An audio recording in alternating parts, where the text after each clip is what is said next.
Hot diggity damn, there's so much to talk about this one. Okay, so this one is kind of frustrating because I didn't realize they dropped the first 3 episodes just kind of like that, right? And I was like, okay, that's whatever. Then I found out that it's a 10 episode series or show. I don't know if they plan on making a season 2. I don't know if they want to make a season 2. But I sat there and I'm just like, damn, okay, that's fine. That's whatever, right? And so we watched all 5 episodes. So it's basically what we're at right now with specifically Suicide Squad Isekai is that this is basically just a half review, right? It's basically just a half review. But basically what this comes down to is there are definitely some goods for the show, but there's definitely some bads for the show. Like, I could probably... Jesus Christ. No, I'm not going to do that. I'm not going to do that. Because I put my, overall thoughts to a group chat of friends who are, nerds, comic book nerds. And so, when I watched this, I kind of sat there, and I was like, okay, alright, you got, this shit, that shit. It's DC, so it's going to be an Isekai. It's going to have the Suicide Squad. And I remember saying that this is either going to be, a absolute dumpster fire or a weird or a hidden gem of an anime. I didn't think there was going to be any middle ground. There's actually a lot of middle ground. So the big things I want to take away from it is I am in actually let me look at my fucking notes because I'm not gonna lie. I forgot what intonation I said about this goddamn show. I didn't forget fully, but I definitely forgot some of it. Okay, alright. Okay. So it's one of those things. So it has a couple of things that actually impressed me. First off, it's able to keep the isekai premise, which a lot of shows don't do. Not the top echelon. I think a lot of the top echelon still keep some in semblance of the fact that they've been isekai. But there's a lot of anime that use isekai and just kind of forget it. They don't actually use it. This one keeps it. Now, that's not hard because if you've watched anything for the Suicide Squad, obviously these people aren't going to operate with that. And I didn't connect with my mind initially because obviously when you think of an isekai, you either think of somebody dying or somebody kind of going to another world through a portal and getting transported, and it's kind of a sudden thing that happens, right? I never expected them to just kind of, oh yeah, we're gonna open a portal and then we're gonna go. And then this thing's oh, okay, all right, actually, okay, that makes sense. That still keeps the isekai thing because what they basically do is just okay, we're going to get the Suicide Squad, we're just going to send them through the portal, and it's okay, we need resources, if we can find another world that has resources and we trade with that world or use their resources, hey, we'll make a good shit, we'll make some good shit with it. And so, that's basically the whole idea, but obviously they instantly get fucking thrown into shenanigans. Something I did also like, and it's even something, it's something that's a smaller detail, but something I really appreciate the show for actually doing. So there's a lot of isekai. There's even more isekai. Even some of the isekai from in the top echelon of isekai, right? They don't even pay attention to this, and they put an extra emphasis on this for Isekai Squad, and I appreciate that. Where the language barrier about getting isekai. Now again, there's the whole reborn aspect, right? Where it's oh, you're reborn into the world. Obviously, if you're a kid, you're gonna relearn that language, and so you're gonna be acclimated like that. That's fine. I'm okay with that. I'm okay with that aspect. It's oh cool. But there's some shows that's just oh, we're just gonna transport you, or oh, you're just gonna get transported, or whatever. It's the fact that there's some character they just know how to talk the language, and it's okay, wait a minute, how the hell do you know the language like that? You shouldn't. But Isekai, the Suicide Squad Isekai, actually not only addresses that issue, but actually makes it one of the main problems for the first, I want to say 3 episodes. The first 2 is definitely it's half the problem in one, because the first half is we gotta get the squad and actually send them out, right? And then the second half of episode 3 is kind of where that's still happening, but the resolution happens in that episode. It's mainly in episode 2 where they're trying to communicate with the guards, they're trying to communicate with the orcs, they're trying to communicate with the soldiers, trying to be listen, we're not supposed to be here. We're here on a mission. We're not against you guys. And it just keeps going wrong after wrong after wrong after wrong. That's how the first episode kind of starts too, where it's They try to communicate with the orcs or like with the beast or whatever. They don't understand. They can communicate with the humans of the world. Humans don't understand. Throw them in jail. And then the third episode, they try to communicate. Specifically, I think it's Rick Flag. Rick Flag specifically. He tries to communicate with the humans again because the princess of the world is like, please go communicate. It's like, please, I need you to go over there and talk to the people of the world. Like, we could use their help because they'll probably be useful. And when they go, they have that barrier. And not even though they have that barrier, but they also like play a bit more into it where Rick Flag actually does pick up some of the language of the world and tries to speak it. And it's one of those things where it's like he is technically communicating in the right way and he's technically using the right words, but he is just being the most assholey person in the entire world. Where it's just like, oh yeah, you should take us to your leader, you chicken shit. It's like, the dude's just like, why the random insults? Why insult me in front of me? What do you think you're doing? And it's just like, oh, come on, you salty bitch. It's just like, I don't like your attitude. I could just kill you right here, He's like, I could just rock your shit. But, doesn't do that. And in the third episode, which, again, it's these little minute things. All you have to do is a little minute thing. All you ever have to do is just a little minute thing and it's fine. The queen comes out, and they still can't understand each other. She just casts a spell that's just like, oh yeah, you can speak our language now. You couldn't, bro. Bro. When I tell you, like normal isekais, like the not like the big isekais, right? Not like the Jobless Reincarnations or the Konosubas or the ReZeros, not those ones, because I think they figure it out for the most part. But dude, so much of the trash, so much of the filth, so much of the shovelware anime, man, that like don't even put that much detail. They just don't care. They're just so flippant with it. It's like, oh, you know what? Thank God that somebody actually put like into detail and like made it a plot, like somewhat of a plot point of like, oh yeah, I can understand you. I also appreciated it too. I think I would have still appreciated them still speaking in their language, even when they were not around people or like around our cast.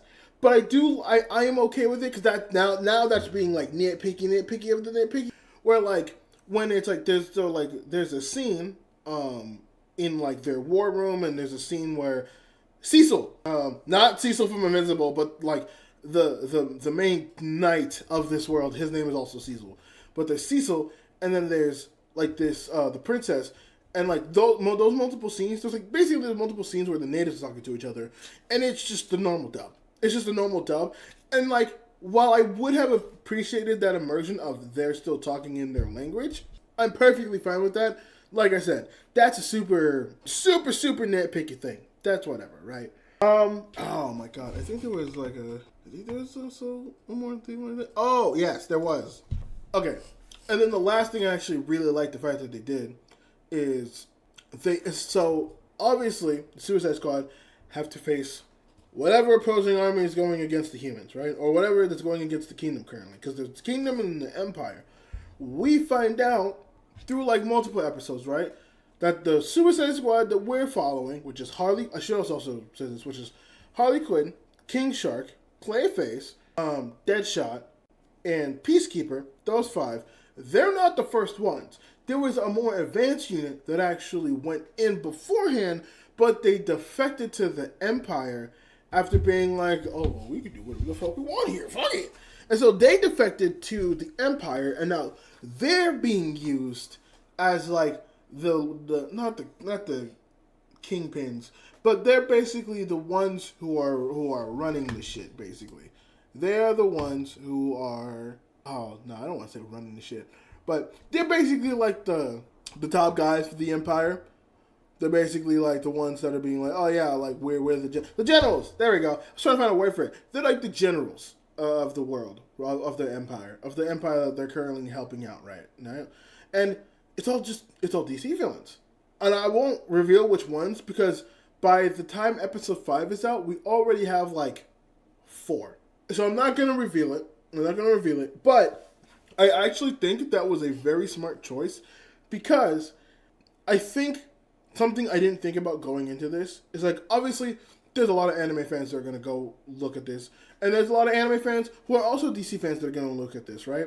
And so they're going to watch this show, and they're going to go in with the idea of just like, oh yeah, it's an isekai with Suicide Squad. Kind of like me. I'm a DC fan, sadly, and I'm also an anime fan. So going in being like, oh, we're going to see the Suicide Squad interacting like a fantasy world type setting. This is actually kind of cool.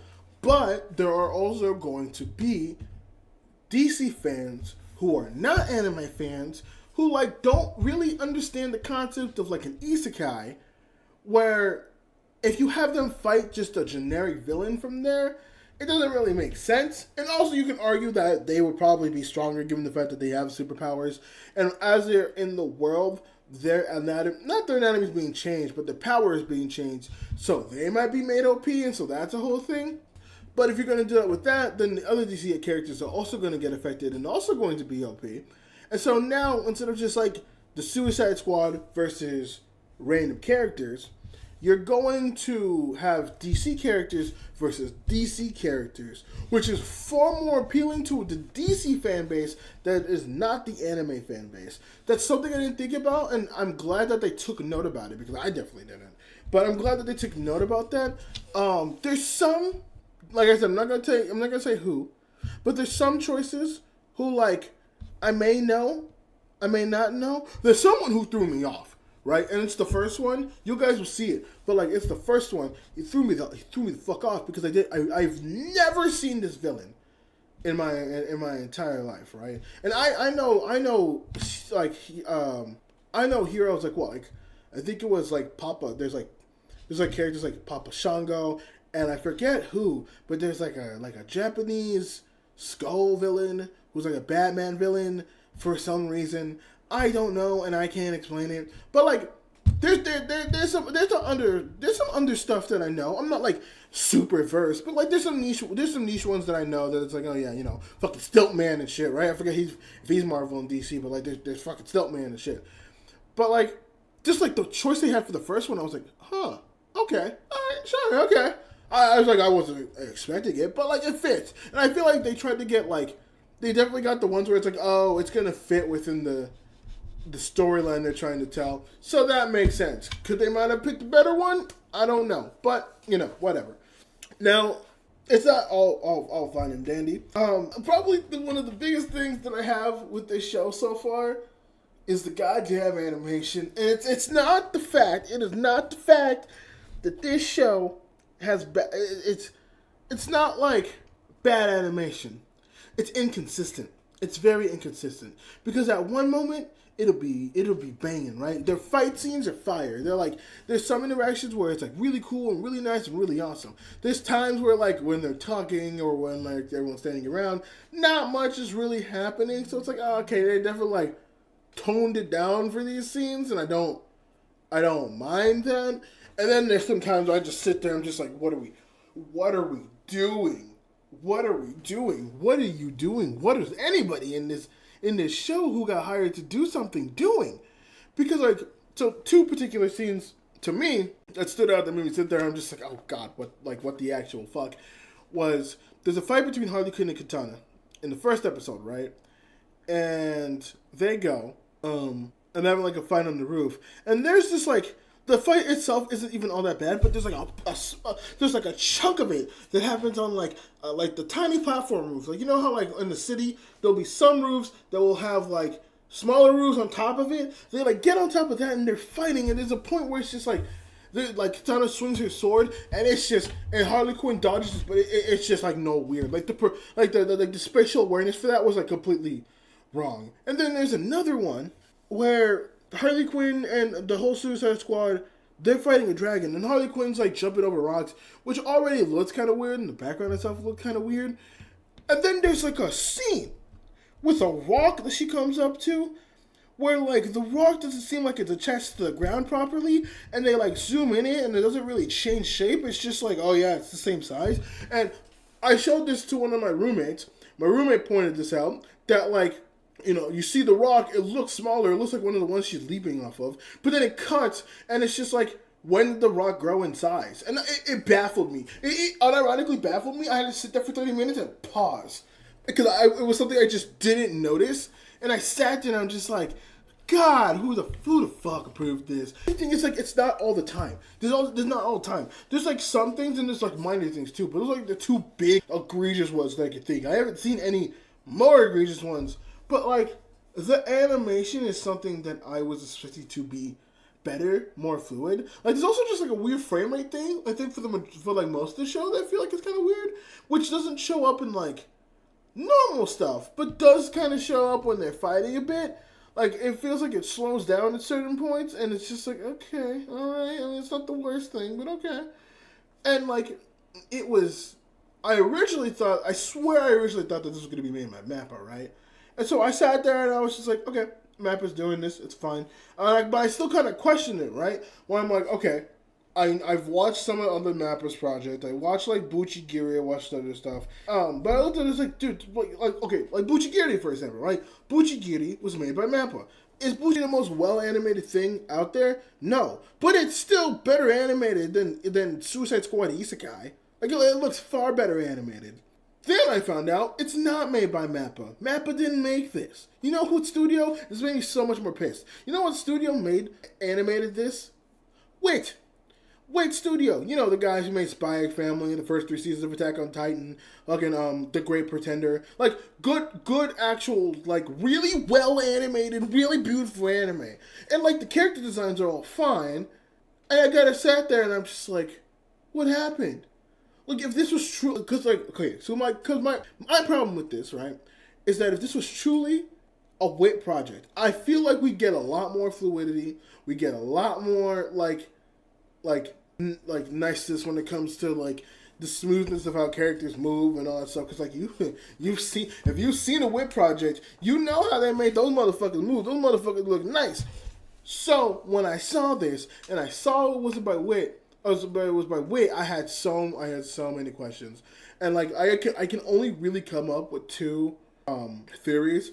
One, either WIT got commissioned for this and they were just kind of like, oh, let's give this a little team, I don't give a fuck.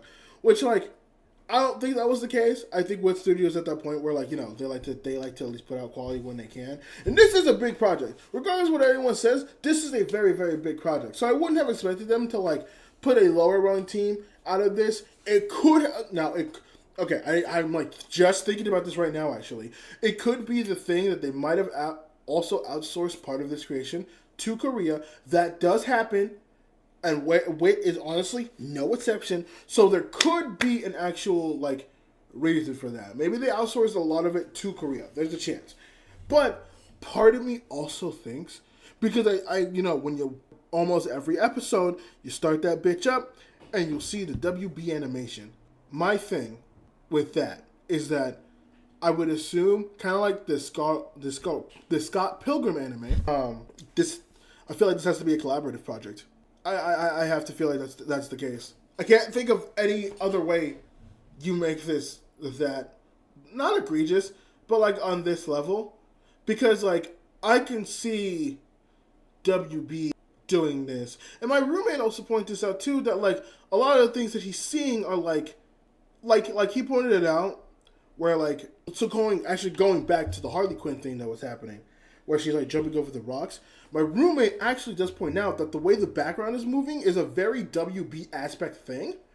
And so looking at that, it's one of those things that's just like, it could be a collaborative project. It could be a collaborative project between like WB's in-house studio and WIT, and the WB studios either looking down hard or putting them on some type of crunch. I don't know. I truly don't know. This is all speculation, by the way. I want this to make it perfectly clear. This is all speculation on like the highest degree. I have no confirmation if this is even a collaborative project, because like when you look at it, like the producers are WB Studios, but like the studio that made this was WIT. It's not like WIT and then like WB Studios. So like it could have been one of those things where like something happened. Something happened that like I'm not really too sure of that happened. So yeah, there's that part with the animation. Then we get to like the dub specifically, because I'm not gonna lie, I watched the sub for the last episode because that's what was available. The sub is fine. That voice acting for that is fine, but I was very interested in the dub because, like I said, for a lot of properties, there's a lot of properties where like, oh yeah, you go out and like they don't have a distinct voice. You might have like an idea of what a voice has for a character, like with certain mangas that come out, but like there's not many characters that have a distinct voice in anime. And like if they did, that's like a very very long standing things. Like the only ones I could think of are like a lot of the mega like this is like transcended anime type stuff like Luffy, fucking Goku, Ichigo, Naruto, Tanjiro, Yuji. Like those characters are characters where like yeah that they have like a voice. And obviously, like, once you give a character a voice, they get a voice. But, like, maybe one of those things are just like, damn, they changed that character voice? That's crazy. But this anime is coming in with those already, like, iconic voices already in mind. And so my thing was, I'd like to very much see how they do those voices.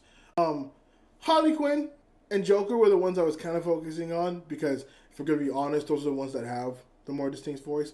I guess also Amanda Waller has a bit of the iconic voice as well, but it's more just like, you want the strong black woman voice, which I do think they capture in the dub pretty well.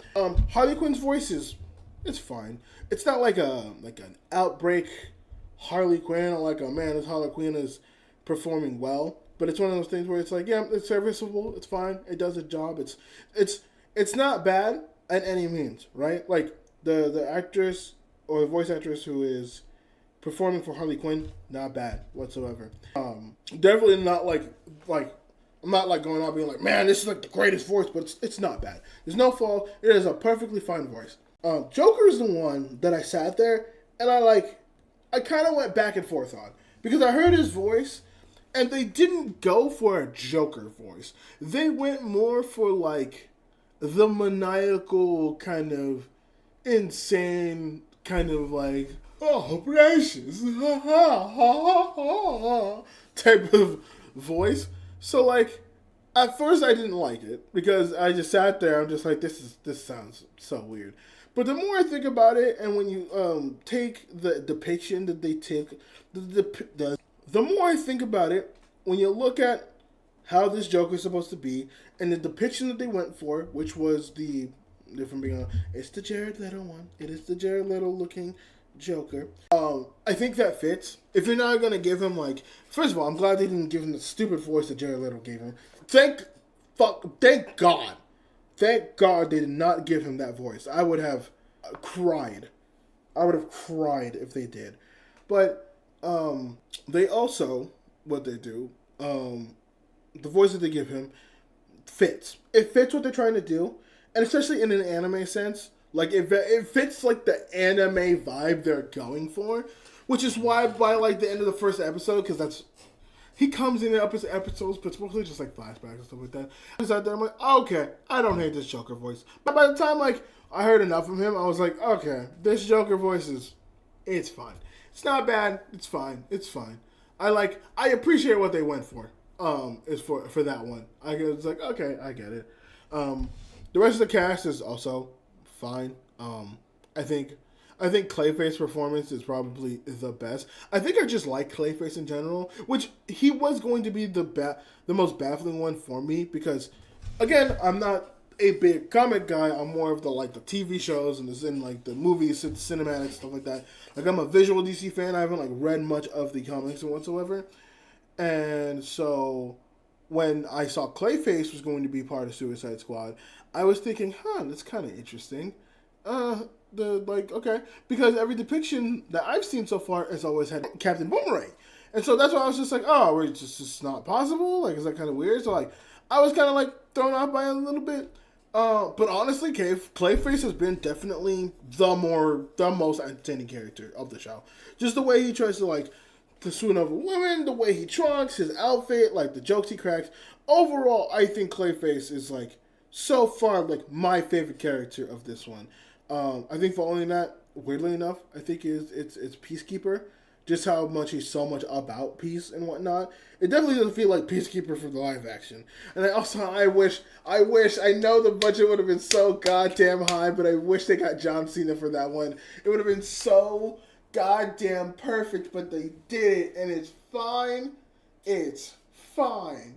But I wish they got John Cena. That would have been so goddamn good. It would have been so goddamn good. But yeah. So the rating, the ranking for this one, Jesus. So there's 5 of these. Honestly, like I did talk some positives, and it has some positives, but overall, like I don't. It's becoming more of a fun show than it is like a good show. Like, cause like the story. Oh my god, the story is nothing. The story is nothing. It is like. It is the most whatever piece of media. It is just a story to give you a story. It's like we need to put it together something. So just put some stuff together and just strap it along. That's basically what the Suicide Squad Isekai story is. It has no substance really. It has no wherewithal. But it is fun. If anything, if they try to make something that's like, look, let's just make something fun. Let's just make something whatever. It'll be fine. If that was their goal, they did a good job. If that wasn't their goal, they didn't do a great job. But like, you can only go so far with fun, and it's one of those things where it's like, oh yeah, like it's there enough to where I want to actually like finish it. I want to consume it, and I'm not hating myself. But I can acknowledge that this is not a good story. But yeah, just overall, it's like it's a fun show. It's not a good show, but it's a fun show. I think episode 1. I would give a 5 out of 10. I just feel like it was kind of messy. I think episode 2 and 3, I get 6 out of 10s. Episode 4, I give a 7 out of 10. And then episode 5, I bring it back slightly down and give it like a 6.5 out of 10. That's where I put all those episodes.